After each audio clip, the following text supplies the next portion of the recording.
Hello বন্ধুরা, সবাই কেমন আছেন? ভালো থাকবেন, সুস্থ থাকবেন। আমার চ্যানেলে সবাইকে স্বাগত। আজকে আমি একটা রেসিপি নিয়ে চলে এসেছি। এটা হচ্ছে চিড়ের পোলাও, খুব টেস্টি এবং হেলদি, সবার খুব পছন্দের। চলে এলাম। এই যে চিড়াটা আমি নিয়েছি। চিড়াটা নিয়ে এবার কী কী সবজি নিচ্ছি একটু দেখে নিই। এটা চীনাবাদাম তো অবশ্যই লাগবে, তারপর ধনেপাতা আছে, আর আছে কালো সরষে আর জিরে আছে, একটা আদা দিয়েছি, এখানে সবজি নিয়েছি গাজর, আলু, বিনস।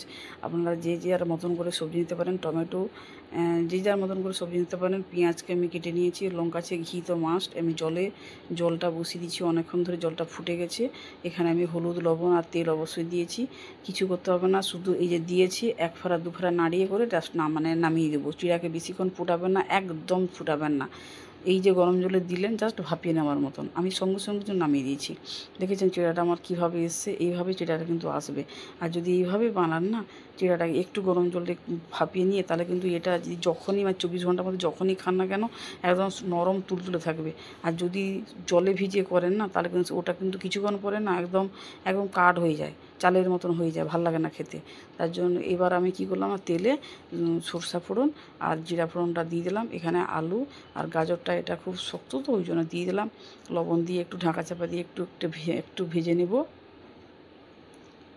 এবার আমার ভাজাভাজি একটু হয়ে গেল। এরপর আমি একটু হলুদ দিব, হলুদটা অবশ্যই দিবেন, দেখতে ভালো লাগবে।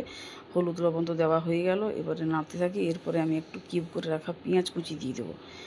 পেঁয়াজটা বেশি দিলে তো দিতে পারেন। আমি কিন্তু একে একে একটা একটা নাড়বো, একটা একটা দিব। এইভাবে যদি করেন, দেখবেন খুব ভালো লাগে স্বাদ। কেন বলছি, যদি সবজিগুলোকে সব ভেজে নেন না, ওর স্বাদ থেকে এই স্বাদটা খুব ভালো লাগে। এরপরে আমি বিনস দিয়ে দিলাম। বিনস দিয়ে, আর এখানে ভাজলে কি হবে, যে কারো গায়ে কারো ছেঁকা লাগবে না, কিন্তু সিদ্ধটা ভালো হবে আর দেখতে ভালো হবে, আর সবজিগুলো সব সবুজ সবুজ থাকবে। এটা হচ্ছে একটা ব্যাপার। এবার লঙ্কা দিয়ে দিলাম, যে যার মতো লঙ্কাটা যেমন খান তেমন দিবেন। এরপরে টমেটোটা আমি দিয়ে দিলাম। সব নাড়বো, দিব আর নাড়বো। এবার আদা একটু থেতো করে রেখেছি, আদা দিয়ে দিলাম। আদা তো মাস্ট। যদি কেউ নিরামিষ করতে চান, তাহলে পেঁয়াজটা এখানে স্কিপ করবেন।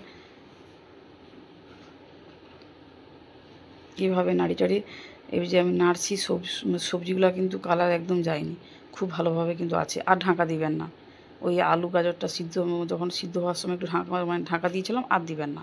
এভাবে নাড়িয়ে চাড়িয়ে করে রান্না করবেন, অটোমেটিক দেখবেন সিদ্ধ হয়ে গেছে। আর কালারটা খুব ভালো থাকে। সবজির কালার যদি সবুজ না থাকে, তাহলে কিন্তু ওগুলো ভালো লাগে না, দেখতেও ভালো লাগে না, খেতেও ভালো লাগে না।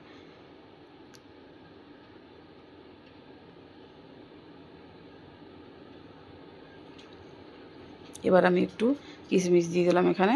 আর আমি ভেঙে রেখেছি বাদাম, ওটা দিব।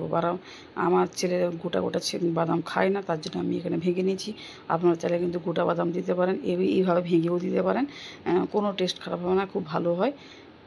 এবার দিয়ে দিলাম এখানে আমি দিয়ে দেবো, ধনেপাতা দিয়ে দেবো।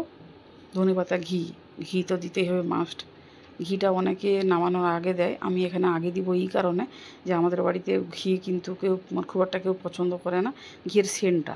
সেই জন্য আমি আগে দিলাম এই কারণে, যাতে সেন্টটা চলে যায়। চিনি দিয়ে দিলাম। চিনি আর তোমার লবণটা একটু দেখে নেবেন, মিষ্টি মিষ্টি হলে ভালো হয়। তো খুব মিষ্টি হলে আবার টেস্টটা একদম নষ্ট হয়ে যায়।